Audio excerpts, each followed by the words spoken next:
Good morning everyone. সকাল 5:30 পৌনে 6টা মতন বাজছে। রাতুলের আজকে টিফিনে চিড়ের পোহা, বিস্কুট আর তার সঙ্গে অল্প সেও ভাজা। হালকা টিফিনই দিচ্ছে এই এত গরমে। রাতুলের সকালবেলায় উঠে চান হয়ে গেছে, খাওয়া হয়ে গেছে, আর ওর বাবা ফুল অফ রেডি ওকে করে দেয়।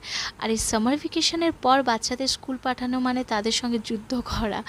একেই ওর মুডটা অনেকটাই খারাপ, যেহেতু কালকে মামার বাড়ি গিয়েছিল, তাড়াতাড়ি চলে এসেছে।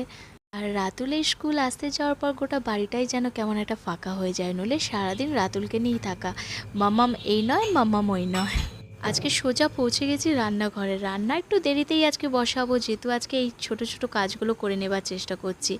এই রেগুলার বেসে যেই আমরা ক্রকারি সেটগুলো ইউজ করি, সপ্তাহে এগুলো 2 দিন চেষ্টা করি র্যাকগুলো ভালো করে পরিষ্কার করে নেবার। আর এর জন্য আলাদা টাইম বার করা মানে বিরাট ব্যাপার। আসি তাহলে, আবার দেখা হচ্ছে একটা নতুন ব্লগ নিয়ে, নতুন সকালের সঙ্গে। ব্লগ প্যাশনে তুইনার সঙ্গে ব্লগটা কেমন লাগলো কমেন্ট সেকশনে লিখে জানাবেন।